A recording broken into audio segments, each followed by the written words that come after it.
Bonsoir, heureux de vous retrouver pour ce numéro d'Afro Night consacré au carnaval de Dakar. Carnaval qui aura lieu du 25 au 27 novembre prochain.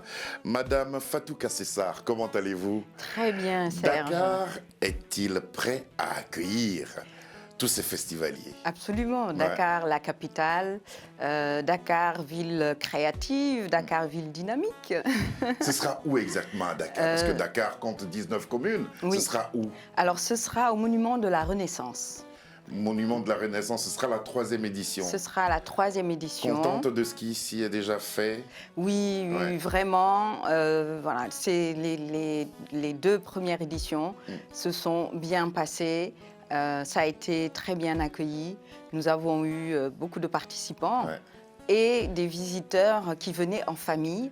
Et ça, c'est quelque chose de très, très, très important pour nous. Nous parlerons de tout cela. Nous essaierons, dans la mesure du possible, de faire le bilan des 2 premières éditions et puis parler aussi des objectifs attendus par la Belcom et vous-même pour cette 3e édition.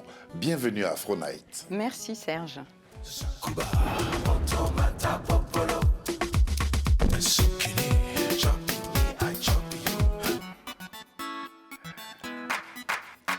On va commencer par la toute première invitation à ce carnaval. Je ne sais pas si vous vous en souvenez.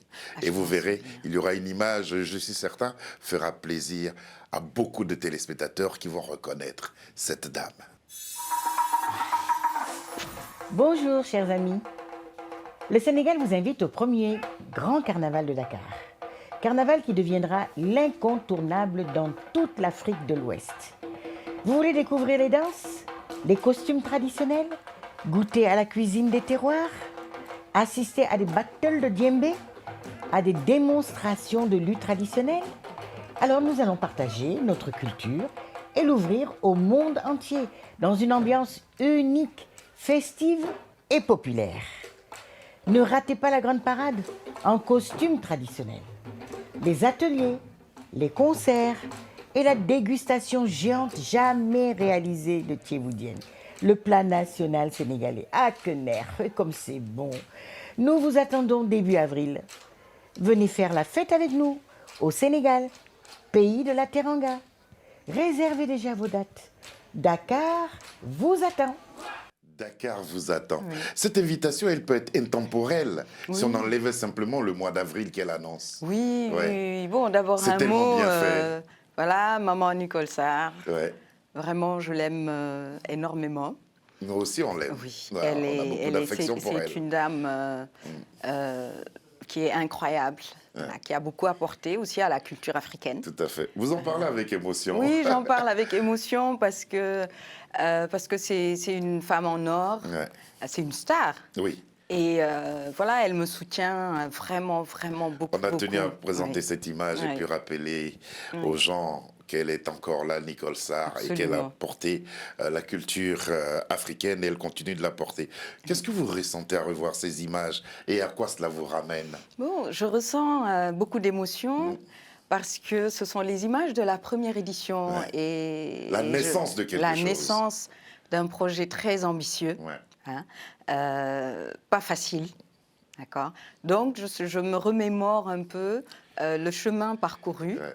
Je me remémore un peu les hauts, les bas, parce qu'il y en a beaucoup lorsqu'on veut porter un tel projet de cette dimension-là. Et je me remémore aussi le premier jour, l'ouverture de la parade, quand on a eu comme ça tous la fanfare nationale qui était là devant, qui a ouvert.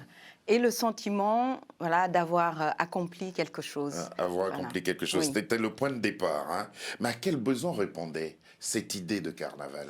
Simplement, d'abord, l'amour de la culture sénégalaise, africaine, et aussi... Et il n'y avait que le carnaval pour réunir autant de richesses culturelles Alors, venues du Sénégal et même d'ailleurs. en fait, il y avait le carnaval est une offre un peu unique, on va D'accord. dire ça. Il existe beaucoup d'événements culturels au Sénégal à travers le pays, mais l'idée de poser une plateforme qui réunisse toute cette diversité-là, de faire venir tout le monde à Dakar, la capitale, pour valoriser et promouvoir, c'est une offre voilà, un peu inédite Ouais, c'est dans le inédit et paysage. même exceptionnel, hein, Oui. parce que on va voir au cours de cette émission La Parade, on va voir un peu ce qui s'y fait. Comment vous avez évalué et jugé l'intérêt du public pour un tel événement? Oui, alors l'intérêt au début, il y a eu, on a toujours reçu des avis vraiment très positifs. Voilà. Parce que les Sénégalais aiment le Sénégal, les Sénégalais aiment leur fameuse teranga, parce que Ouais. derrière, il y a l'idée de réunir tout le monde et de faire venir des invités d'ailleurs. Donc, et de montrer toute cette diversité culturelle tous ensemble, ça a quand même été très bien accueilli. Et il est vrai qu'on a eu beaucoup de visiteurs qui sont venus en famille parce qu'on y vient pour faire la fête, mais on y vient pour apprendre aussi. Pour apprendre et passer un bon moment, Oui. justement, pour apprendre. Quelle est la philosophie qui sous-tend justement le carnaval? La philosophie, on va dire, c'est l'unité. D'accord. C'est aussi la valorisation de notre identité, notre identité plurielle. Je précise, ce n'est pas une identité fermée, mais c'est une identité plurielle.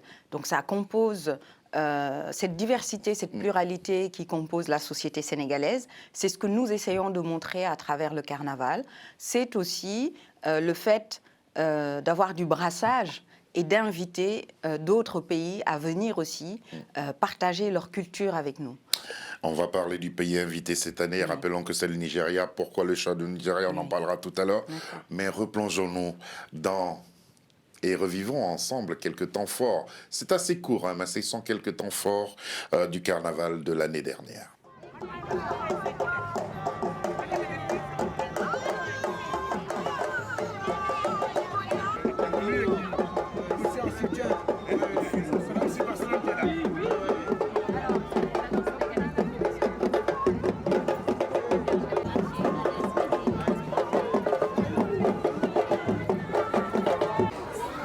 waaw salaamaaleykum.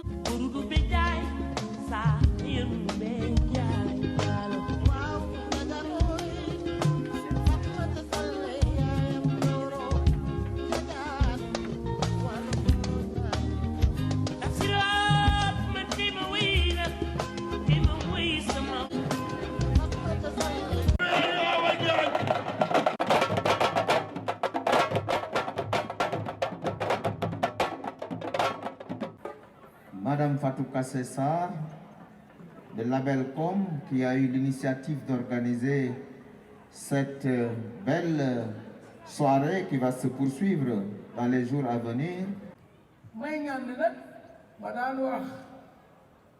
Parce que au conseil bii tax ma taxaw di wax mooy 121 villages yu Cap-Vert. Que dit-il? Alors, c'est ce monsieur, parce que je précise, tous les ans, nous présentons une diversité culturelle, mais nous mettons à l'honneur un peuple en particulier. Et donc, l'année dernière, c'était les Lébous. Ouais, oui. D'accord. Et donc, ce monsieur est le Djaraf, donc un dignitaire lébou, de la presqu'île du Cap-Vert.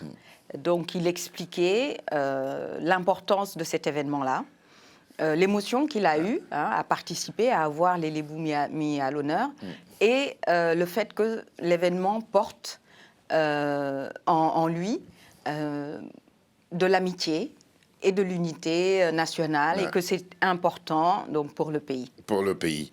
Quel a été l'apport justement de ces autorités à la réussite justement de cette édition? Oui, l'apport est central, parce que nous, ce que nous faisons, nous mettons en place un écrin, d'accord, une plateforme. Et qui s'exprime, ce sont les hommes de culture, les hommes des traditions, les associations. Voilà, donc c'est un apport central. Sans eux, l'événement ne se fait pas. l'événement ne se fait pas. Oui. Et là, on vous a vu en compagnie du ministre. Tout à fait. Donc, il s'agit du ministre, donc de l'ex-ministre des collectivités territoriales. Je précise qu'il a porté cet événement-là vraiment parce qu'en tant que ministre des collectivités territoriales, il trouvait important d'être là parce que ce sont des communes qui viennent et qui font leur promotion, qui font connaître leur terroir. Voilà. Donc c'est ça, c'était vraiment très très important pour nous. C'est important. S'il avait été doublé par aussi le ministre de la Culture. Oui, ça aurait été bien. Hein, mais cette année, nous aurons le nouveau ministre de la Culture, qui est un homme très très engagé. Et je précise que l'événement donc est placé sous le haut patronage du président de la République, M. Macky Sall, voilà, qui nous a d'ailleurs envoyé un courrier. Voilà, c'est assez encourageant. C'est très, très encourageant parce qu'il reconnaît l'apport de cet événement-là en termes d'unité. Voilà. Et puis, au cours de ce carnaval, il y a un lieu, un endroit incontournable, c'est le village. Ah, oui. Ensemble, on va le commenter. Oui. Qu'est-ce qui s'y passe, le village? Sabir va nous envoyer les images. Qu'est-ce qui s'y passe, en fait? Regardez. Ah oui, le village, c'est le cœur vibrant du carnaval. Parce que c'est un événement qui dure 3 jours. Et tout le sens de ces 3 jours, c'est de réunir donc, les acteurs culturels, les communes, les artisans, et tous ensemble, de toutes les régions, sont là sur ce village. Et il s'y passe énormément de choses. Il y a un stand... Exposition-vente des artisans. C'est vraiment tourné Made in Sénégal. Hein. Donc, il y a par exemple un stand maquillage. Et c'est une jeune fille de 15 ans, vraiment je précise 15 ans, qui vient de Gandiaye, qui était la commune mise à l'honneur, qui a réalisé tous les maquillages que vous voyez sur les enfants et sur les adultes. Wow. Donc on a vraiment de la danse, on a du concert. Oui, il y a des concerts. Oui, il y a des concerts. Concerts. Oui. Des concerts. Et puis, là, il y a à manger. Et c'est là, mais je sens que... là, il y a à manger. Là, c'est le tchéboudienne. Mais oui. Attends, les écumoires sont... Ah oui. Wow. Mais c'est le mbana, donc c'est des mbanas qu'on prépare. Et le riz nous est offert. Et comme je le disais tout à l'heure, c'est du Made in Sénégal. Donc c'est un riz qui vient de la vallée, c'est-à-dire du nord du Sénégal. Voilà, que nous valorisons à travers ce tchéboudienne qui est désormais patrimoine de l'UNESCO avec nos partenaires des chefs cuisiniers. Il y a combien de concerts? Il y a un concert tous les soirs? Oui, donc il y a un concert le vendredi soir, premier jour, et c'est un concert des cultures urbaines. D'accord. Parce que c'est important, ça fait partie de notre patrimoine culturel. Et le lendemain, donc qui est le samedi, après la parade, c'est là qu'il y a le grand concert. Voilà, avec des artistes connus et d'autres moins connus, des artistes, voilà. Et cette année, ça va être... On parlera du pareil tout à l'heure. Mais d'après vos évaluations, quelle est la tranche d'âge qui s'intéresse vraiment à ce genre d'activité? Alors, vraiment, c'est de 7 à 77 ans. Parce que c'est un événement qui parle de nous. Hein, c'est important. C'est un événement qui parle de nous. C'est une offre culturelle aussi, qui est très diversifiée. Comme je disais tout à l'heure, on y vient pour apprendre, on y vient pour faire la fête. Donc il y a des activités qui couvrent tous les âges. Tous les âges. Oui. Et il y a des activités qui intéressent aussi tout le monde, comme elle dit si bien. Vous avez voulu mettre à l'honneur les Lébous. On va voir juste une vidéo qui dure quelques secondes en ce qui concerne cette population que vous avez voulu mettre en exergue lors de la 2e édition.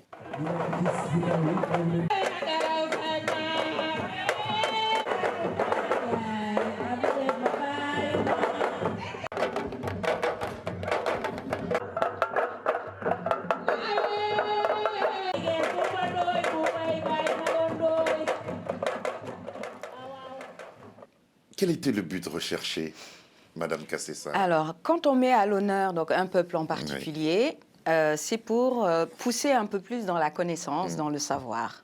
D'accord? Parce que, globalement, on sait que les Lébous sont un peu des habitants de Dakar qui, à un moment donné, ont accueilli d'autres habitants de Dakar. D'autres habitants, excusez-moi, qui sont venus des régions pour s'installer à Dakar.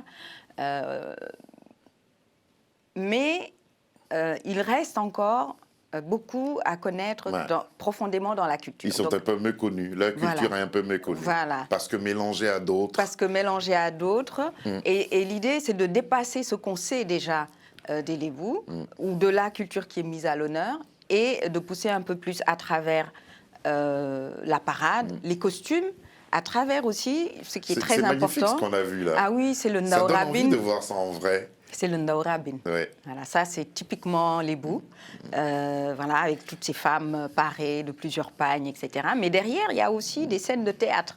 Je veux préciser ça parce que Qui relatent leur histoire. qui relatent leur histoire, qui parlent des traditions aussi. Hein. Voilà, donc, et c'est ça l'intérêt de mettre en avant un peuple en particulier, tout en représentant la diversité. Ça nous interpelle déjà. L'année dernière, le pays invité, c'était le Canada. Oui. Et cette fois-ci, c'est le Nigeria. C'est le Nigeria. Pourquoi le choix du Nigeria? Alors, plusieurs raisons. Donc, on a tous une fascination pour le Nigeria. Hein. Voilà, c'est un grand pays. Hein. 200 millions d'habitants. Énorme. Voilà, c'est Énorme. énorme. Énorme. Et c'est un pays qui est d'un dynamisme extraordinaire. Il se trouve qu'à travers le carnaval, on essaie de valoriser la culture comme étant un outil de développement. D'accord ? Le carnaval, c'est une fête, effectivement, mais le fait de faire venir des communes dans ce carnaval-là, le fait aussi de le promouvoir pour que des touristes viennent, etc., de donner toute cette offre culturelle, ça a de la valeur, hein, donc Tout à au-delà fait. de la dimension amitié. Et donc, qui d'autre que le Nigeria qui, en la matière, est quand même un modèle. Un modèle. Hein, donc, parce que voilà, quand on Pays, parle de Nollywood, ouais. on parle de l'afrobeat, Ouais. voilà, donc ils ont Il y a saisi la tellement de choses culture. là-bas. Il y a tellement de Je choses. me demande par où vous allez commencer. Alors, voilà, nous sommes en train de travailler dessus. Il faut, Voilà. il faut. Mais c'est un pays à ce niveau-là, au niveau de la valorisation, de l'amour de leur culture et de sa promotion, qui est un modèle. Il y a un artiste que moi j'aime particulièrement, qui sera le parrain Oui. de cette 3e édition. Oui. On va en parler. Mais pour l'instant, on va prendre le temps de l'écouter sur un titre qui s'appelle Kalajo, qui est un peu une carte postale Oui. de ce pays dont vous êtes fiers, le pays de la Teranga, qui Oui. est un peu une carte postale de cette région du Poulard auquel il appartient, Oui. peuple que vous avez décidé de mettre en valeur. Kalajo, Baba Mal.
Voilà. Il parle poulard. Ouais. Ah, c'est... Vous comprenez ce qu'il dit? Non, Non. Je suis en partie poulard, serré, Oui. bambara, Ah. mais je ne comprends que le Wolof. Que le Bon, Wolof. voilà. Un peu comme Lucie John. Et puis D'accord. elle dit, elle se réclame Wolof. Ah. Elle se réclame Wolof. John, c'est serré, hein? Voilà, bel enseignement pour Lucie. Baba Mal, Oui. parrain de cette 3e édition. Oui. Pourquoi votre choix s'est porté sur lui? Alors, Baba Mal. Baba Mal, pourquoi? Parce que c'est un homme engagé. Voilà. Hein, parce- Aujourd'hui, il se bat pour la cause de l'eau, Oui. pour pas mal de... pour pas mal de choses. Oui. D'accord. C'est un homme engagé et c'est un homme qui correspond vraiment à l'esprit que nous voulons insuffler au carnaval. Il est engagé, il est fédérateur, il est connu au niveau international. Donc, et pour ce qui est de la culture, il l'envoie, il l'a fait voyager à travers le monde. Oui, et le plus emblématique, c'est Black Panther. Black Panther, Voilà. Oscarisé avec la chanson. Ouais. Avec sa voix Ouais, magnifique qui nous magnifique transporte. Voilà. Et au-delà de ça, il organise tous les ans, le premier week-end du mois de décembre, un festival, le Festival des Blues du Fleuve, qui se déroule à Podor, dans son terroir. Ouais. Donc ça, Chez les Poulards. Chez les Poulards. Donc c'est aussi une raison supplémentaire pour qu'on l'ait comme parrain. Il a accepté avec beaucoup de gentillesse et de disponibilité, ce qui le caractérise. Il va jouer au carnaval? Alors oui. Il va jouer pour le grand concert. Parce qu'il célèbre en même temps ses 35 ans de carrière. Tout à fait. 35 ans de carrière. Du Dandé Légnol. Et donc il va jouer. Et le Halam 2 aussi. Qui est un orchestre aussi, un groupe mythique du Sénégal. Du Sénégal, Halam 2. Ouais, oui, le Halam 2. Aussi. Mais oui. Ouais. Et donc, le Halam 2 sera là. Ils vont jouer. Et ils vont aussi accompagner Baaba Maal avec quelques-uns de ses musiciens. Et ça va donner ce fameux métissage et un magnifique concert. 25 au 27, dans quelle commune? Quelle est la commune qui a été désignée pour accueillir cette 3e édition? Alors, ça va se passer à Ouakam. À Ouakam. Le monument de la Renaissance se trouve à Ouakam. Donc, ça se déroulera là-bas. Bon, j'ai une amie qui me parle de Dakar à chaque fois. Ah donc, oui? Oui, elle parle de Dakar, elle fait des cartes postales de Dakar. C'est magnifique ce qu'elle me raconte. Elle viendra alors. Elle viendra sûrement, elle viendra sûrement. Avec plaisir. Et puis, il y a quelque chose qui a attiré mon attention quand j'ai parcouru votre dossier de presse, c'est la fan zone. Oui. Le 25 novembre, le Sénégal, votre pays, rencontre le pays organisateur de la Coupe du Monde. Et là, vous avez fait une fan zone où tout le monde pourra voir le match. Oui. C'est un rendez-vous important et c'est bien vu en tout cas. En fait, par rapport à la fan zone, donc ce n'est pas notre installation à nous, mais nous sommes partenaires donc avec la RTS, Radio-Télévision du Sénégal, donc qui diffuse le match. Et qui installe sa fan zone donc au monument de la Renaissance. C'est très, et nous avons voulu créer une convergence parce qu'il se trouve que le carnaval a lieu tous les ans, dernier week-end de novembre. Il se trouve que cette période-là, en 2022, correspond avec la Coupe du Monde.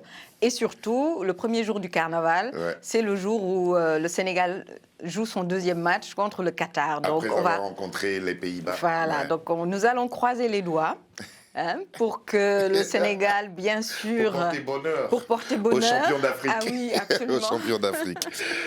Madame Fatou Kassessa, on va se replonger encore une fois dans le carnaval, l'édition de l'année dernière, en souhaitant que la 3e édition se déroule le mieux possible. En tout cas, bravo déjà pour ces 2 précédentes éditions. Voici venu un petit moment fort, et vous nous direz à quel moment a lieu cette grande parade. Non, on regarde.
La parade dure combien de temps? Elle dure 2 heures. Dis donc, c'est oui. combien de troupes à peu près? Bon, à peu près 400 hein, 400. personnes. Et à chaque fois, il faut marquer le pas pour danser, faire des démonstrations. Faire des démonstrations. Ouais. Voilà.